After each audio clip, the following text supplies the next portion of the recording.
の名前どうやって読むのかな。トレジャー3、トレジャー3、それともトレジャー2、3つとも OK、 どれでも OK、 トレジャー G さん。こんにちは、僕トレジャー G さんです。詩人でダンサーです。かつてはこれってどうしてもしておきたいんだっていうわけじゃない仕事をしてお金をもらっていたこともあります。そういう仕事の仕方は30歳で辞めました。30歳からあとはもう全部クリエイティブな詩かダンスかと関わる仕事だけで収入を得るって決めて、それで今まで生きてまいりました。ただいま人間50年からすでに3年はみ出した53歳のじいさんです。昨日ね、ポジティブワードを生み出して決定版を作って日ごとに繰り返す習慣にするっていうのが大事だねってお話をしたと思います。繰り返す、これは、わしがかつて暮らしていたお寺の世界ではそうなんですよね。寺男とかやってたんですよね。そのお寺の世界では昔ながらに訓従って言います。潜在意識に右脳に繰り返し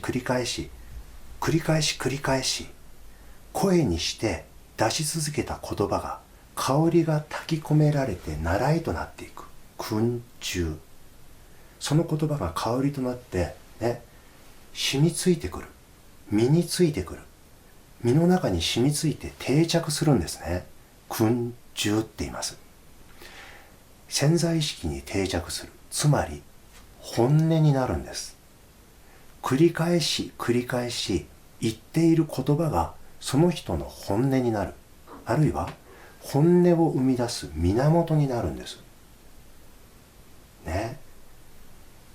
みんなありがとうって思ってる人と、みんなクソ野郎って思ってる人と出てくる言葉は全然違う。だから言葉の出てくる源の一番の源の思い込み、その思い込みを書き改めてしまったら、そこから湧いてくる発想全然違うんです。トルストイのね、アンナ・カレーニャっていう小説の冒頭にこんなフレーズがある。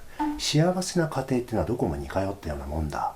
そして不幸な家庭っていうのは皆それぞれに不幸なんだって。そこから始まるの、あの大小説アンナ・カレーニナはね、同じなの。健康も同じなの。健康な体っていうのは一つなの。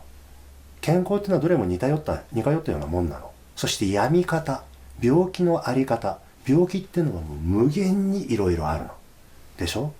だったら健やかにしてしまって、晴れやかにしてしまって、そこから無限に晴れやかな言葉を、いつどう見たって晴れやかで退屈に見えるかもしれない、そこから繰り出される言葉っていうのはね、全て晴れやかな言葉になってくんじゃないかと思うんだよね。逆に病んだ思い込みからは病んだ話し方、病んだ言葉、病んだ人間関係が展開していっちゃうんだよね。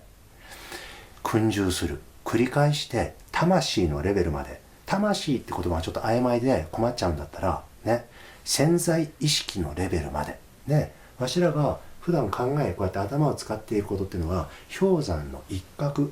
そしてわしらもこうやってぐにゃぐにゃ心地よい方に踊りながら出てくる言葉、これね、氷山の一角っていうのは出てこないの。こうやってぐにゃぐにゃ踊りながら出てくる言葉っていうのは潜在意識に定着してる、潜在意識とつながっている言葉だけです、ね。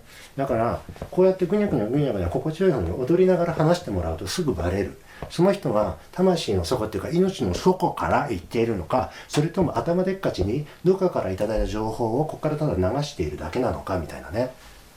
命に魂、潜在意識に訓従、定着させてしまうんですね。そんな言葉の、生み出し方でちょっとしたテクニックを一つお話しして、ポイント3つ目です。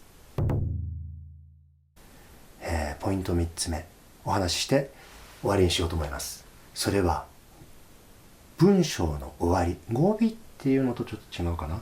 文章の終わり方ですね。この前お話ししたように、私は何々したい、これアウトね。何々したい、いいダンサーになりたいって言ってしまうと、20年後もいいダンサーになりたいって言ってる人になります。じゃあどう言ったらいいのか。ねえ、幸せになりたい。でも自分は幸せじゃない。だから頑張って努力して幸せにならなければならない。それ奴隷制度の真逆。夢を叶え、願いを叶える言葉っていうのはどうなってるのか。今ね、書き取ってもらってもいいんで、ちょっとお手を拝借。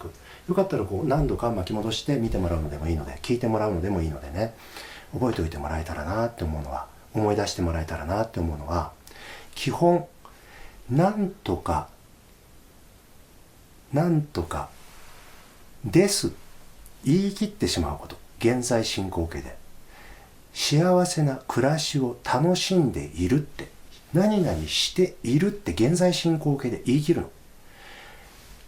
すでに私は彼氏をゲットしたっていう言い方が一時期流行ったみたいなんですけど、彼氏をゲットしたって自分に言い聞かせると、もうゲットしたから終了しちゃうかもしれないの。もう終了しちゃってる。終了しても彼氏の話題は消えちゃってる。ね、素敵な彼氏と日ごと素晴らしい暮らしを楽しんでいる。楽しんでいるって言っちゃうの。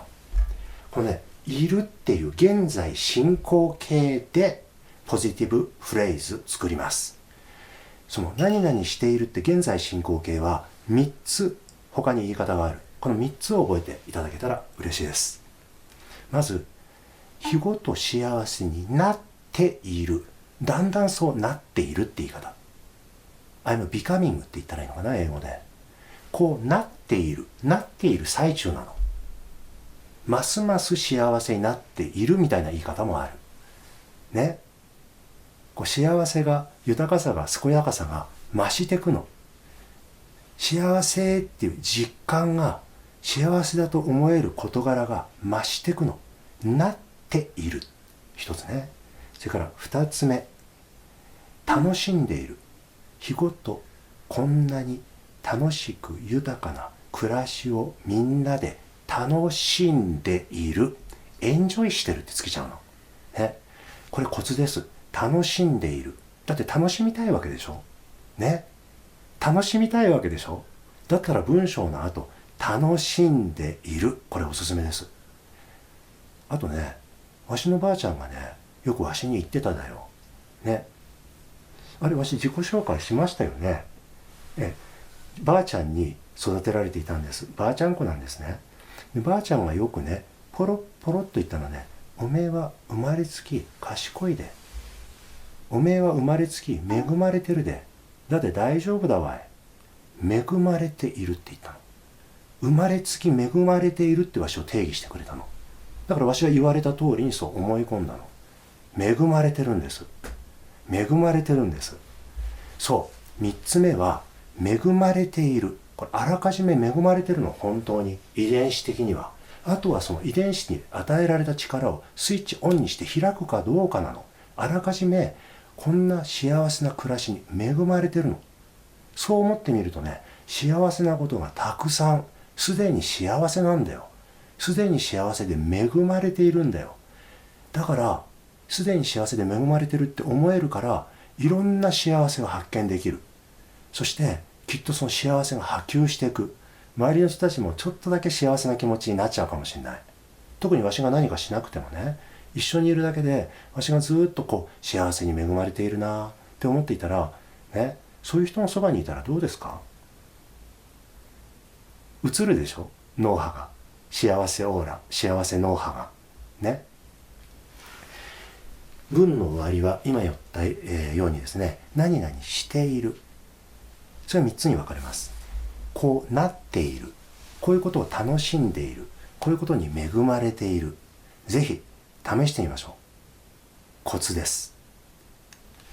また続きお楽しみにどうぞ。トレジャーじいさんでした。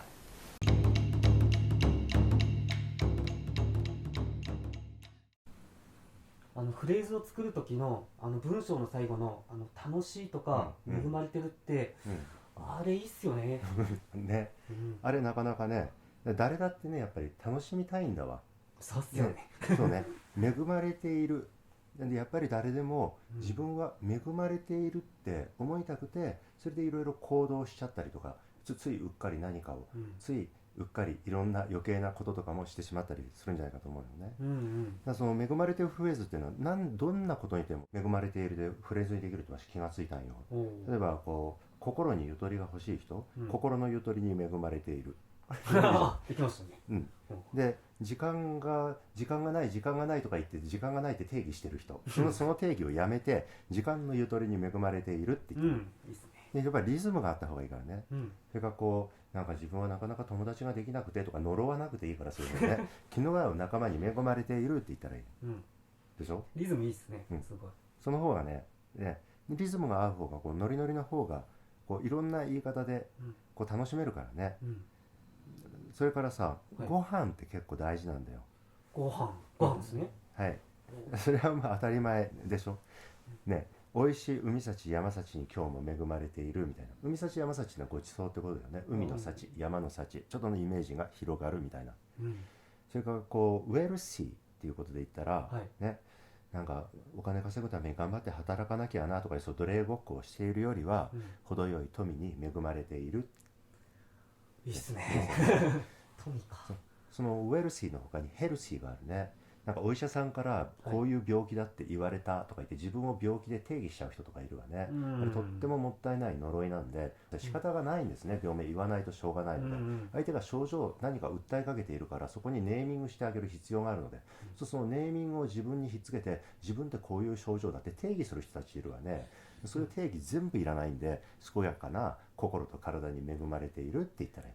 それだけでいいんですね。そうです。定義とかもうこれをこうしずーっと繰り返してて、日ごと健やかになっている健やかな心と体に恵まれている、これでいいんだよね。で能力とかについても、はいどうせ私なんてできない回路って世界最悪の呪いと言われてる。このどうせ自分なんてできないとか言ってる代わりに、はい何でもできる命の力に恵まれているでいいんだよ。はい何でもできるの。そう、何でもできる命の力。命の中、遺伝子の中には思い描いたことを全て実現する力があるんだから、事実だから、事実を言ったらいいの。